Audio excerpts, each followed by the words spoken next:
Okay, it turns out that painting this part of the painting, the cape on this character, was a lot harder than I thought it would be. I'm trying to replicate what I've done here in my Copic markers in acrylic ink on the final painting. Granted, it was 4 o'clock in the morning when I did start this, but I thought it would be a breeze. Turns out it ended up being the hardest part of the painting to do. And it was all because I forgot one of my basic rules. Hi, so I've been creating this series of videos demonstrating how to paint a book cover illustration in acrylic ink. Up to this point, everything was going smoothly. Applying the sky and building up the shape and shadows of the character in chromatic greys all went to plan. So today I started on the cloak of the character. I start by blocking in the colour with a light wash, thinning down my paint with a little bit of water. I've chosen a sandy yellow colour as it matches the desert terrain the character lives in. Once the area of the cloak is covered, I'll go back over it with another layer of sand colour, darkening the shaded areas. For the shadow, I started with the same dark chromatic grey I'd been using for the character's suit, and then going back into the highlights with the lighter chromatic grey.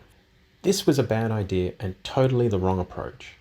The colour of the cloak kept pushing towards this khaki, muted green colour in the highlights instead of the reddish hue I was looking for to match my colour sketch, and the shadows just looked dull and too brown instead of the deeper look that I wanted.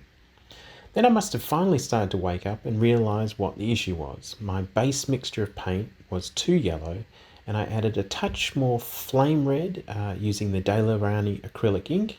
For the cloak's highlights, I mixed a softer pink colour of white and red, and for the darker shadows, I mixed a deeper purple hue.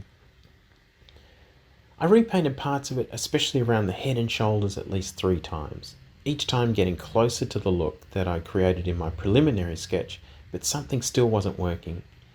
And then it clicked. I'd been focusing too much on trying to paint fabric rather than paint the shapes.